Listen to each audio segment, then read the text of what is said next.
السلام علیکم ورحمۃ اللہ وبرکاتہ۔ اعوذ باللہ من الشیطان الرجیم، بسم اللہ الرحمن الرحیم، نحمدہ ونصلی علی رسولہ الکریم۔ محترم سامعین،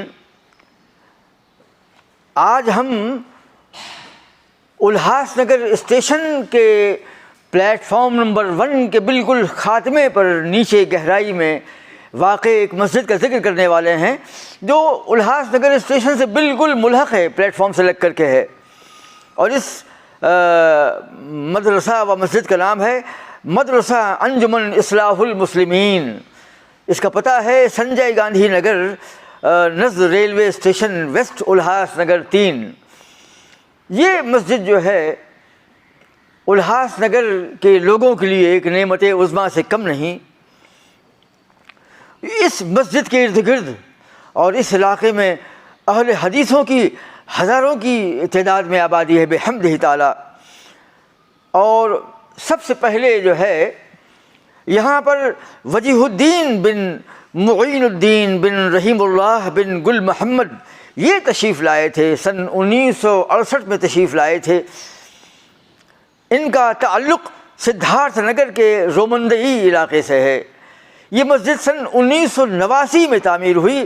جب یہ آئے تو یہاں مسجد نہ تھی، یہ لوگ نماز پڑھنے کے لیے، نماز جمعہ کو ادا کرنے کے لیے وٹھل واڑی کی مسجد میں جایا کرتے تھے، اور پنجگانہ نمازیں جس کو جہاں وقت ملتا تھا، کسی بریلوی مسجد میں یا کسی دیوبندی مسجد میں، جہاں پر بھی جس کو وقت ملتا تھا وہ وہاں نماز ادا کر لیا کرتا تھا۔ البتہ نماز جمعہ ادا کرنے کے لیے یہ وٹھل واڑی کی مسجد میں جایا کرتے تھے۔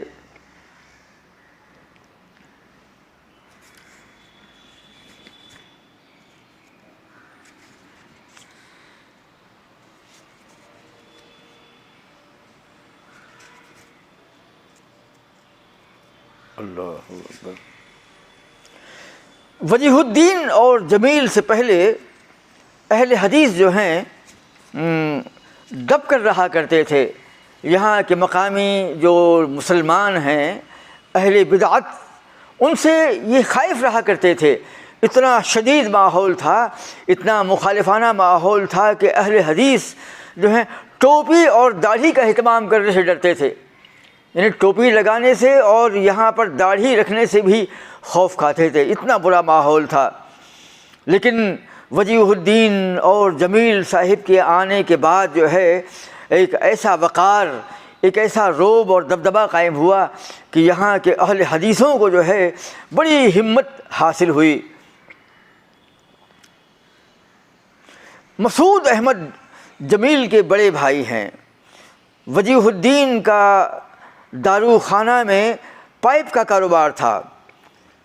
سن 1984 میں یہاں آئے۔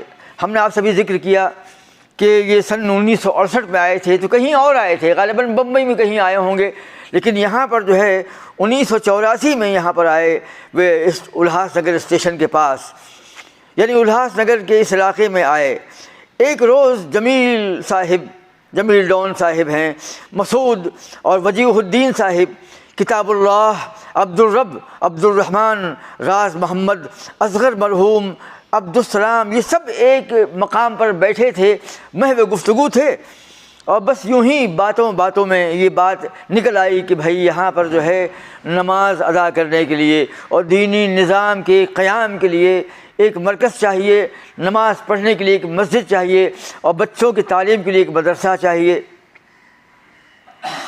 لہذا اتفاق ہوا اور لوگوں نے آپس میں چندہ کیا اور آپس میں اس علاقے میں گھوم کر جو ہے تعاون حاصل کیا، اور یہ مسجد جو ہے وجود میں آئی، مسجد بنی، اور امام تھے شیخ عبد الحمید اصلاحی، یہ پہلے امام تھے، اور اب یہاں پر نہیں ہے، اب یہ وطن میں ہے ماشاءاللہ۔ مولانا شمشاد جو ہیں اس مدرسے کے صدر مدرس ہیں۔ پروگرام ہوا یہاں پر، جب یہ مسجد بن گئی تو یہاں پر جو ہے پروگرام ہوا۔ 84 میں یہ مسجد جو ہے 1984 میں یہ مسجد وجود میں آئی۔ اس کے بعد جو ہے ایک جلسہ کیا گیا، اس جلسے میں امبرناتھ کے صدر جو ہیں ان کو دعوت دی گئی. کاش کہ اس کی نام کی وضاحت ہوتی. غالباً مکی سیٹھ ہو سکتے ہیں کیونکہ امبرناتھ کی مسجد سدھارتھ نگر کے صدر وہی ہیں، تو یقیناً مکی سیٹھ صاحب کو بلایا گیا ہوگا. اس وقت سی بلاک کی مسجد نہیں بنی تھی. پہلا جلسہ منعقد ہوا تھا یہ. مولانا جلال الدین قاسمی کو جو ہے دعوت خطاب دی گئی. اس میں بھی شامل تھا. اس سے قبل چھوٹے موٹے پروگرام ہوا کرتے تھے. مسجد کا رقبہ پہلے بہت مختصر تھا، اضافہ بعد میں ہوا. اس جلسے میں مولانا عبد القدوس کشمیری اس علاقے میں قبرستان بنانے کے لیے جو ہے تشریف لائے تھے. مسجد و مدرسہ کے لیے زمین تو خود ہی لے لی، البتہ تعمیر کے لیے چندہ کیا گیا. مسجد و مدرسہ دونوں کا ساتھ ہی آغاز کیا گیا. اس وقت 2-3 مدرس موجود تھے. دیوبندی نماز تراویح 20 رکعت پڑھا کرتے تھے، اور اہل حدیث کے یہاں تو 8 رکعت تراویح جو ہے مسنون ہے. اہل حدیث ذمہ داران نے ان لوگوں سے کہا کہ بھائی آپ 20 رکعت نماز ادا کرتے ہیں تراویح کی، لہٰذا آپ مصلی پر جو ہے 8 رکعت ہی کی نماز ہوگی، 8 رکعت تراویح مصلی پر ہوگی. آپ کو اگر 20 پڑھنا ہے تو مسجد کے پیچھے جو صحن ہے وہاں پر آپ نماز اپنی الگ پڑھ لیا کریے. اور ماشاءاللہ آج بھی حنفی برادران جو ہیں مسجد کے بالکل پچھلے حصے میں جو ہیں 20 رکعت نماز ادا کرتے ہیں. انیق صاحب، انیق ہے کہ عتیق ہے، انیق ملا بجنوری جو ہیں پہلے دیوبندی تھے. انہوں نے 20 رکعت کی وکالت کی اور دلائل پیش کیے. تو مولانا شمشاد جو اس مدرسے کے اولین صدر تھے، یہ اولین صدر مدرس تھے، انہوں نے دلیل پیش کی 8 رکعت کی. یہ 8 رکعت کی دلیل سے مطمئن ہو گئے اور اہل حدیث بن گئے.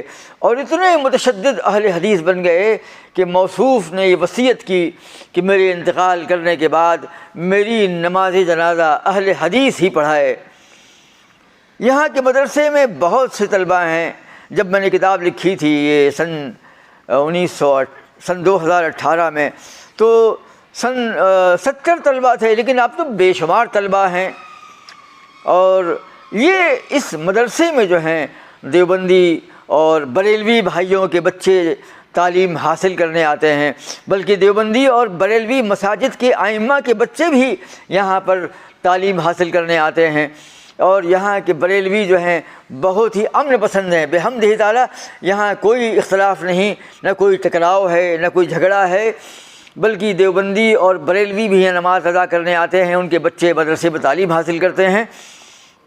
یہ مدرسہ 5ویں کلاس تک ہے، اور یہاں سے فارغ بچے جو ہیں سرکاری اسکولوں میں جو ہیں داخل کر لیے جاتے ہیں. 6 اساتذہ ہیں، اور مولانا صغیر احمد شفیق اللہ صدر مدرس ہیں. یہ پہلے گونڈی میں ایک مسجد کے امام تھے. میں جب جایا کرتا تھا کتابیں تقسیم کرنے کے لیے تصنیف کے بعد میں، تو صغیر احمد صاحب جو ہیں مجھ کو وہاں گونڈی کے ایک مسجد میں ملے تھے. پھر جب یہاں پر آئے تو میں مطلب ہم دونوں نے بہت ہنس کر بات چیت کی اور بتایا کہ شیخ یہاں کب آئے تو کب تشریف لائے وغیرہ وغیرہ. تو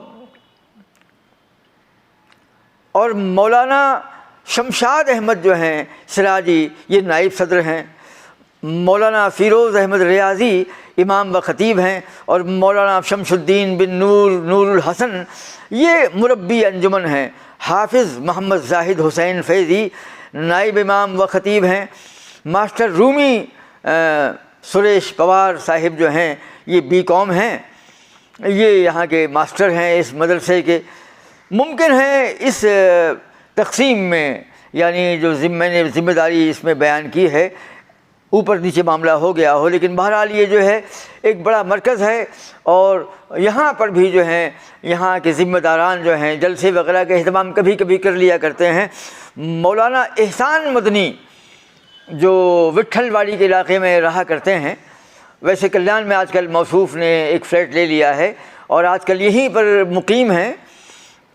تو مولانا احسان صاحب جو ہیں پورے علاقے میں، یعنی الحاظ نگر ہے، امبرناتھ ہے اور آس پاس کے علاقوں میں تبلیغ دین کرتے ہیں، اور مختلف مساجد میں جا کر وہاں پر غالباً ماہانہ پروگرام کرواتے ہیں اور بڑے بڑے علماء کو تشریف بلایا کرتے ہیں۔ ابھی حال ہی میں جمعہ کے دن غالباً مغرب سے لے کر کے عشاء تک جو ہے 3 بڑے علماء کو جو ہے بلایا گیا ہے، کچورا گاؤں میں کلیان سے ملحق جو ہے۔ اس طریقے سے مولانا احسان مدنی کی تبلیغی سرگرمیاں جو ہیں اس مسجد میں بھی، الحاظ نگر اسٹیشن کی مسجد میں بھی بحمدہ تعالیٰ پروگرام کرواتے ہیں۔ اور غالباً بڑی بات یہ بھی ہے کہ یہ سامعین کے لیے کھانے کا بھی نظم قائم کرتے ہیں، بہت بڑی بات ہے یہ۔ علماء و ائمہ کے اخراجات کے بعد میں نے تو دیکھا ہے کہ الحاظ نگر کی اسٹیشن میں، یا ممکن ہے کہ جو مہمان باہر سے آتے ہوں گے ان کے لیے کھانے کا نظم قائم کرتے ہیں، ورنہ اگر تمام سامعین کو کھلائیں گے تو مشکل ہو جائے گی۔ تو مولانا احسان اللہ جو ہیں مدنی اس علاقے میں جو ہیں دعوت و تبلیغ کا کام جاری رکھے ہوئے ہیں۔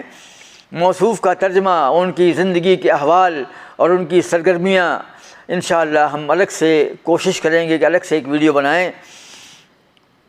ہم تمام ناظرین سے گزارش کرتے ہیں، شاہدین سے، کہ وہ ہمارے اس چینل کو سبسکرائب کریں اور شیئر کریں۔